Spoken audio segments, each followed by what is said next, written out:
Welcome to Tips, the Townsend Institute podcast series, a show produced by the Townsend Institute at Concordia University Irvine.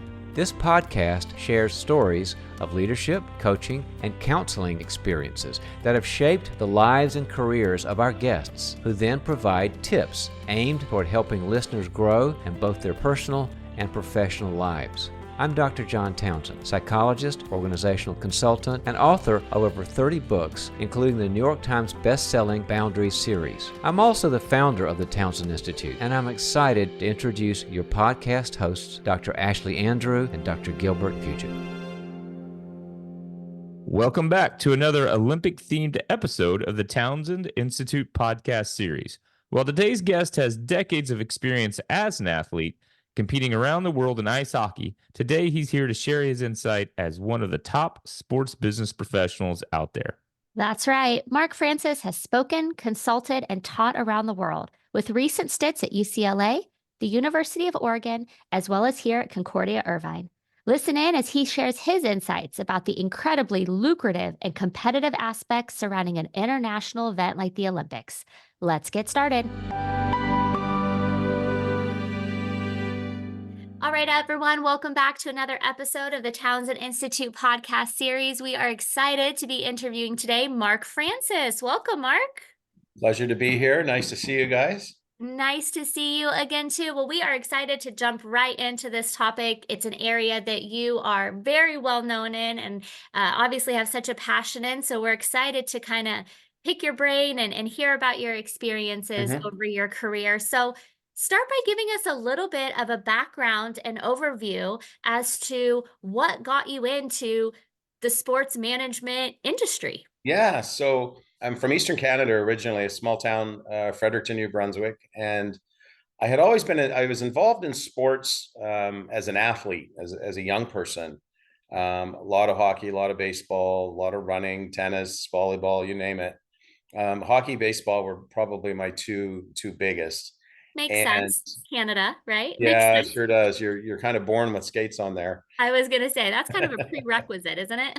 Yeah. And then I played baseball well into my 30s. I got a chance to play college baseball down in Mexico for a year in the kind of the mid to late 90s. I guess it was 97, which was the most fun anybody could ever have. And how is that different than over here? Is there some differences there in the Mexican Baseball League? Yeah, it was something I never ever expected to happen. I was teaching. I'd gone back to teachers college and got my teaching degree, and I was trying to get a full-time teaching job in my hometown, and I had volunteered to coach hockey there and baseball and everything else. And the market was just so tight, you couldn't get a job at that time. And I got an opportunity first to go to South Korea. I was in South Korea for about 6 months, and then I got an offer to go to a place called Colegio Inglés. It's a English, well, really bilingual school in Torreon, Mexico, which is in kind of north central Mexico in the middle of the northern desert. So it was very hot, and so I was teaching physical education, elementary school stuff, which was great, 6th grade. And then I had a random meeting with the president of the Tec de Monterrey. It was a university right beside our school.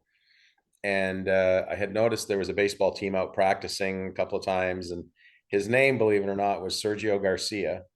He spoke perfect English. And so we got talking about baseball and this and that. And he said, "So you play baseball?" And I was like, "Yeah, I was a decent pitcher." And he said, "Well, why don't you come out for the team?" And I was like, "Well, I don't go to the university." And he's like, "Oh, this is Mexico. Don't worry about that," kind of thing. "We'll take care of you." And so I went out the next night and I went to practice. And I had stopped playing probably 2 years prior. And so I wasn't too far removed. And they kind of liked what I did. And I ended up playing on that team the entire year and got to travel to all of the parts of Mexico that most people don't even think of. And just fabulous people. I'm still in touch with there's a pair of brothers there, Stuart and Emerson Esparza, that I'm still in touch with that were on the team. And it's been terrific. Yeah, that was an unbelievable experience. And like, just fast forward, I taught high school and coached college hockey at the University of New Brunswick for a long time. And then I guess when I was in my early 40s, I decided to go back to grad school to do my MBA in sports administration, and that's how I ended up moving to Southern California. I got a part-time job teaching at UCLA and coaching their hockey team, and it was through that role that I met my predecessor at Concordia, Kurt Caddo, who retired when COVID hit. Yeah. And I had done some adjunct teaching at Concordia, and then took over the department when Kurt retired in 2020. And then this year I've obviously been on leave on a role at the University of Oregon in their sports business program here. So it's been quite the adventure.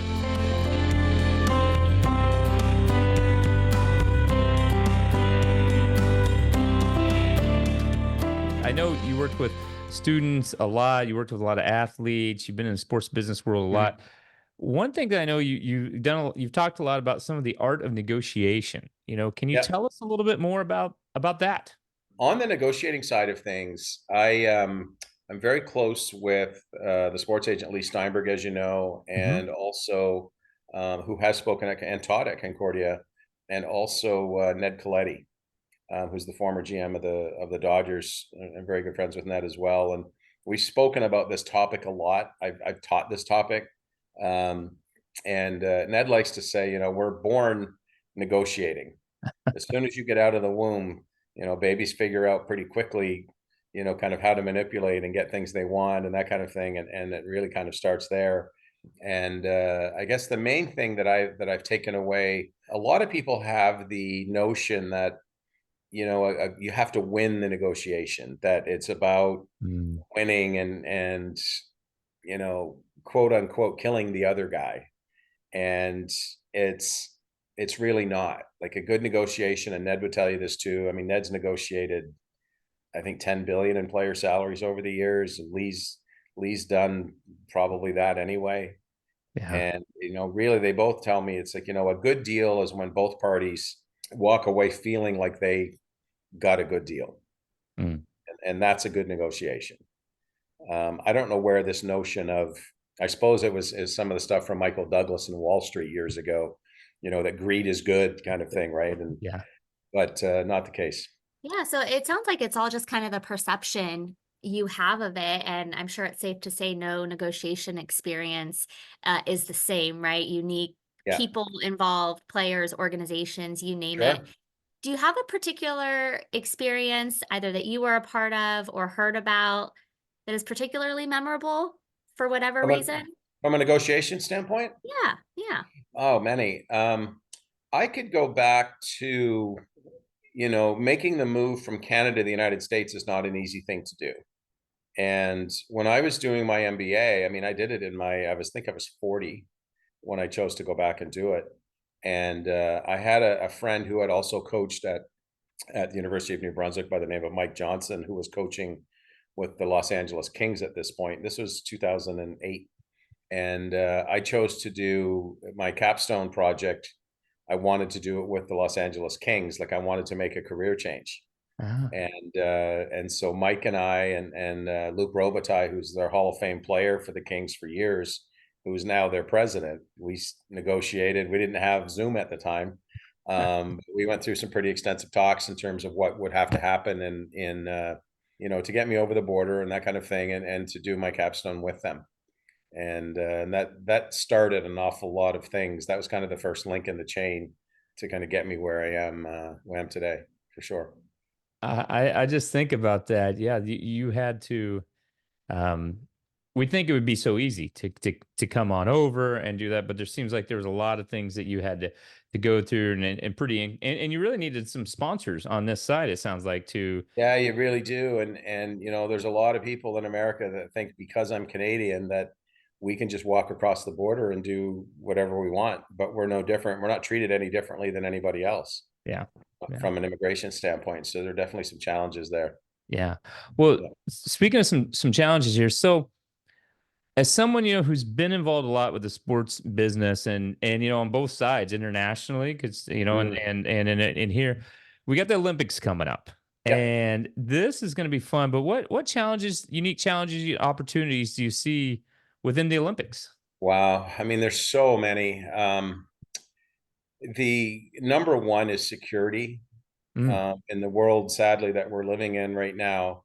To put it in a place like Paris in the middle of Europe, with everything that's happening politically and all of that, they have a massive job to secure the games, number one.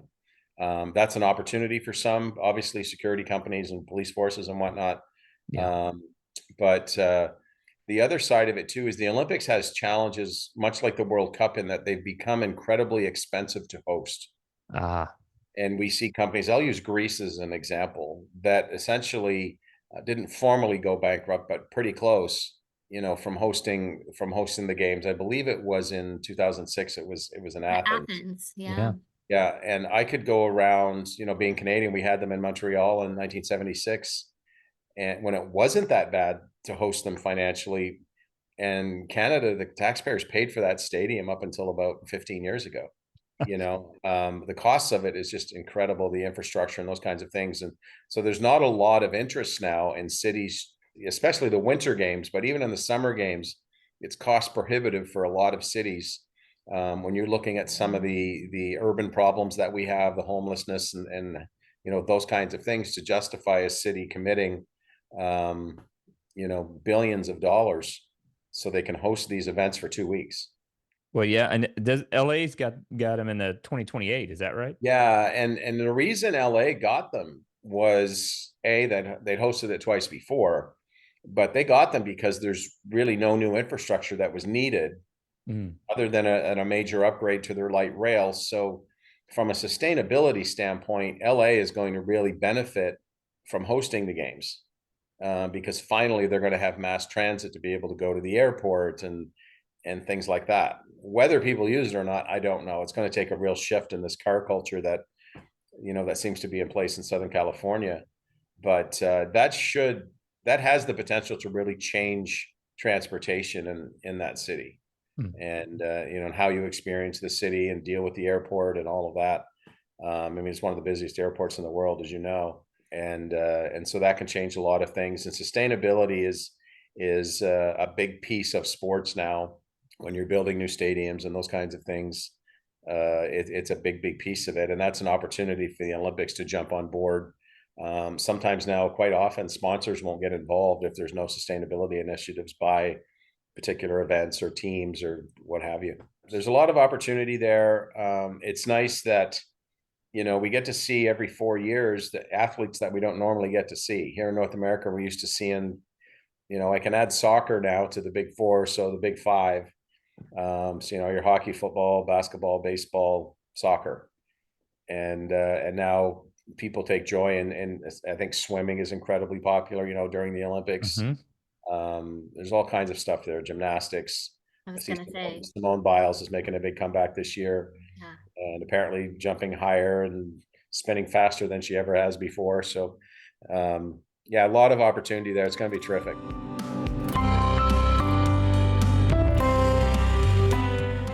That's so fascinating, Mark, and we're so excited to have had you on this podcast, simply because we're doing some interviews with those that are just a part of the sports industry from so many different viewpoints. So having interviewed Olympian athletes to kind of get that insider athlete perspective, but you to be able to come to it from more of an organizational leadership business side. Yeah. Safety, sustainability, those are things that most people are not thinking of when we tune into NBC and we're watching the games, right? I simply just want to see, how high and fast Simone is going. So yeah, it's fascinating stuff. Like I really got involved with it on the business side from an industry perspective. When I moved to LA, my first full-time job was with a company called BAM Productions.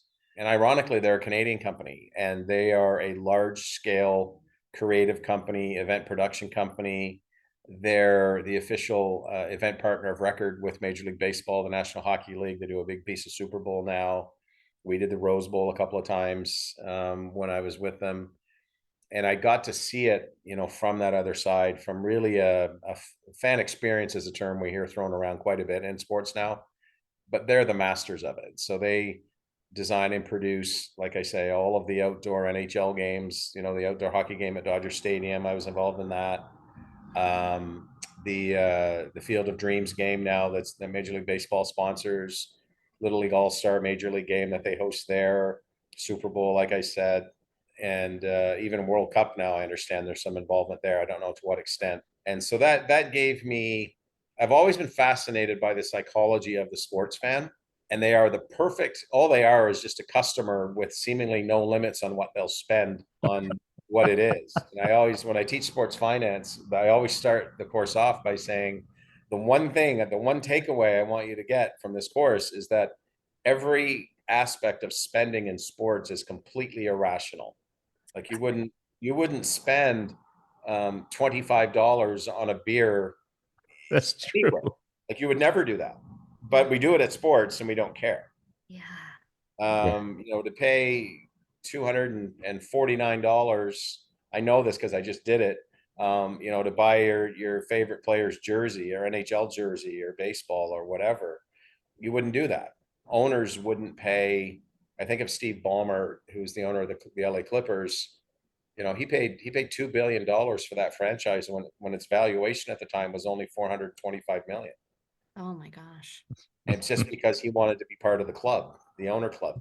And it's amazing to me how that is. And so it makes, from a business perspective, it's very good business to get into from an ownership standpoint, because you have very, very willing customers that not only want to purchase all of this stuff. I like to say that in the psychology of the sports fan, it's to them, it's almost a need. I have to have that jersey. I have to have that. It doesn't matter if I spend $25 on that beer, $15 on that hot dog, that kind of stuff. And I can't think of another industry where that's true. Wow, that's very interesting. Love to hear it from the business standpoint. I'm also interested, you having such a strong athlete and coaching background, Mm-hmm. right? Having been an athlete yourself at some pretty high levels and coached some pretty high levels. How do you think those differences, the international level, say like in Olympics, how is that different for athletes today than it was probably decades ago? I mean, we talked the about Olympic experience, or just, yeah. I think what the problem the industry has right now, especially here in the US, is the cost to participate is becoming prohibitive. Yes. They've really, to Canada to a lesser extent, but we've professionalized amateur sport, and every sport this is true. Mm-hmm. The cost to participate on the travel teams, and Mm-hmm. somehow adults have convinced parents and kids that if you don't pay all this money and you don't play on this travel team, you're not going to get scouted. You're not going to make it. Mm-hmm. When the reality is it's very misleading, in that, less than 1% of all athletes will ever play a single game of professional sport. And so you have to kind of ask, and it gives you pause, like, what are we doing? Yeah. Mark, you have hit a nerve for sure of all the parents out there right now that have kids that were on playing all that money for sometimes just these club sports, right? I mean, it's a waste of water money. Polo and soccer and all these things and baseball, and you're right, it is prohibitive because people I know have spent way too much money on this. Yeah, I grew up with a single mom. Mm-hmm. And she was a nursing assistant, and very limited income and those kinds of things. And I was a pretty good athlete, Mm-hmm. and played in all the top AAA teams and everything else. There is no way I could play under the current model. There's a lot of kids out there like me that get missed and get left out because of it. Mm. And that's the sad part of it. And the reality is, to give you a number, last year alone, I'll go back a little further. So 2019, pre-COVID, the last year pre-COVID, the NFL overall revenue was around $19 billion. Mm. What we spent on amateur sport in America last year was the same, $19 billion on amateur sport. And you really, like, for what? Yeah. I deal a lot with UCLA football. Mm-hmm. In the athletics program there. And that statistic holds true there. Less than 1% of them will ever play a single game in the NFL. Wow. But yet you look at, and I'm not just picking on UCLA, it's true for all of the major football programs. Yeah. You look at the money that's there and being thrown into those programs and the revenue they generate and all of that. And it's all geared towards, like, chase the dream, be that 1%, be part of that. Mark, I am part of that. I never played any professional sports. I did not get paid to play. I I kept never did waiting for either. the Lakers to call me or even the Clippers. Nothing. Nothing. I remember, it's funny because this popped into my head last week for some reason. I think it's probably because the NHL playoffs are on. Yes. And my mom told me when I was 15, I was at a hockey school in my hometown, that somebody from the New York Rangers had approached her that was there about me. And I was only 15. Mm. Wow. And nothing ever came of it. But I still remember that to this day. Like, yeah, the New York Rangers showed interest. Like, Heck you yeah, know, that needs to be on your resume. oh yeah, yeah, yeah. I got to add that. I'll do that after we finish. Yeah. Well, that's an interesting thing. I'm glad you brought that up. And it's, it is coming from both, leadership business mindset, but also as a parental mindset, it is a little scary just to think how it's getting younger and younger and younger. Like Gilbert, I mean, I'm seeing it, hundreds, if not thousands of dollars for your kids to participate in these extracurriculars. And yet they still walk off the field and just want to know what their snack is half the time. Right. 1,000%. A lot of times, sadly, they're playing for their parents, not for the joy of the game. Exactly. You And know, all the other and experiences.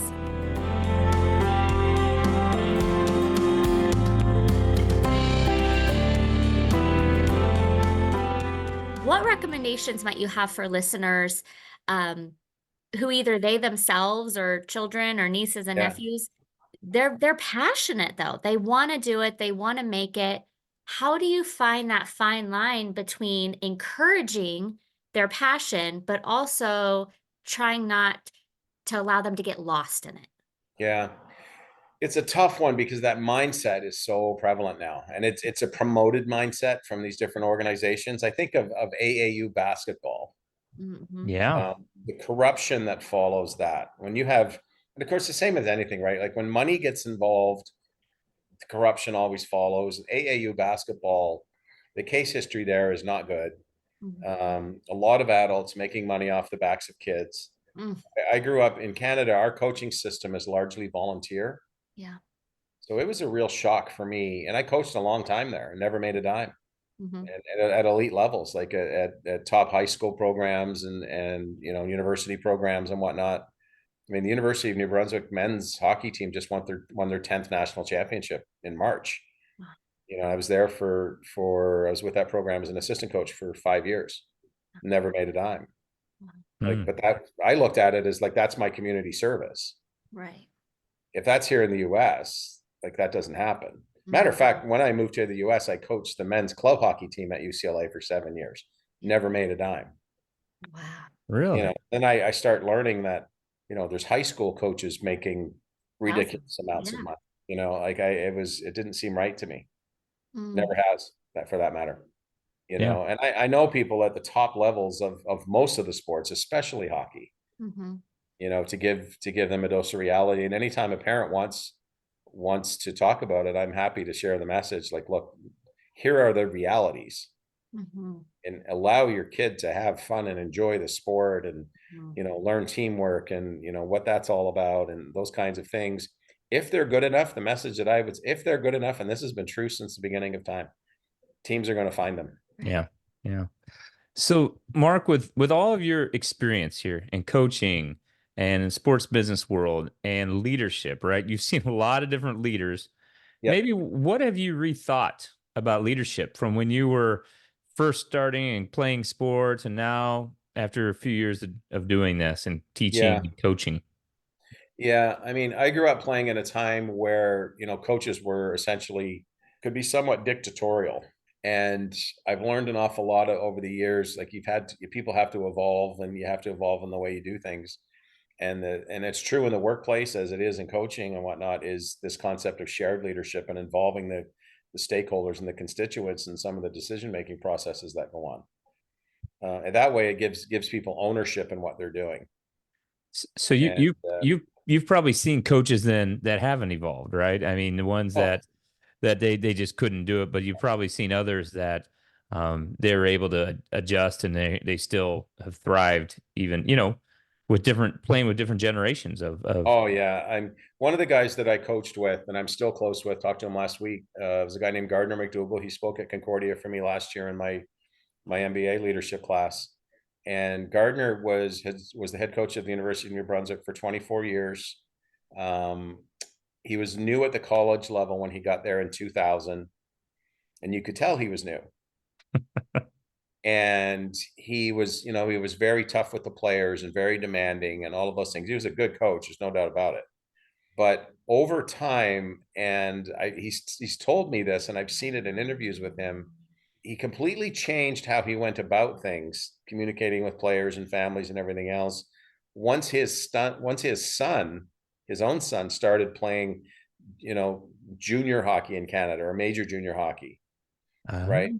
And communicating with Taylor, his son, it changed how he engaged with players and families and all of those types of things. And here's a guy that went, over the first 7 years that he was there, I think we won 1 or 2 conference titles in the first 7 years he was there.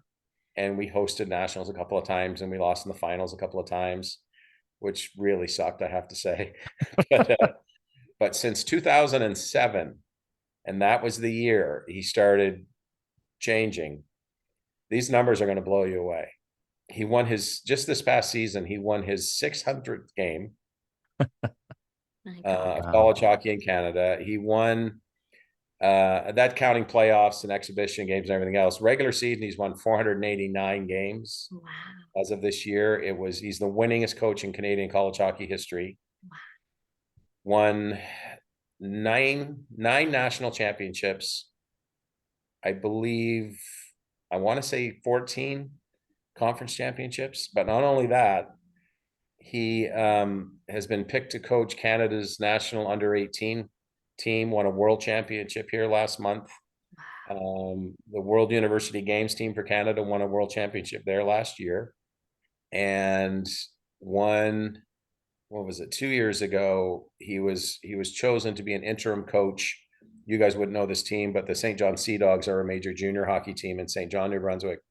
They had fired their coach, were hosting the national championship, and he walked in 30 days and won that. Wow. That's your top feeder league to the NHL. And it's been unbelievable to watch the transition that he's made over the years. And he was just hired full-time last week by a team in Moncton, New Brunswick, the Moncton Wildcats, to lead them. Wow. And should be in the NHL. I don't know what general managers are looking at, but I can't believe he's not in the NHL. I think we actually have a large general manager audience that listen to this show. So I won't might be surprised. His big break. My message to them is stop being lazy. Start paying attention to other coaches that aren't in the league. Yeah. Instead of just spinning the wheel and using guys that have just gotten fired. Yeah. That's a great point, Mark.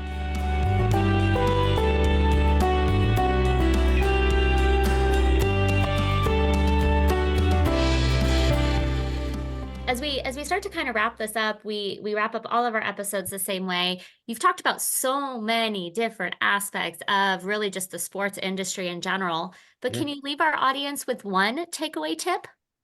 I'd like to see us get away from the professionalization of amateur sport and providing more opportunities for at-risk youth, single parent families, those kinds of things, and kids. We're making it unaffordable for them. Right. The other side of it, on the professional side, the affordability of attending sports now as a fan has become cost prohibitive. Right. I don't know how even a traditional family of 4, say with 2 kids, to go to a game at Dodger Stadium you're spending $500. Yeah. Right. Easy. Right. Those kinds of things. And there's one thing, you have willing fans and you have loyal fans, but to the organization say, let's not abuse it. That's a great point. Wow, that's something to really think about, Mark, because we don't think about the overall impact this has on a family, right? Kids being able to go watch some games and be a part of that. And so, yeah, thank you for sharing that. I appreciate that. You got it. Thanks so much for your time. We appreciate it, Mark. You're welcome. Good to see you guys. You too. See ya. Okay. Bye-bye.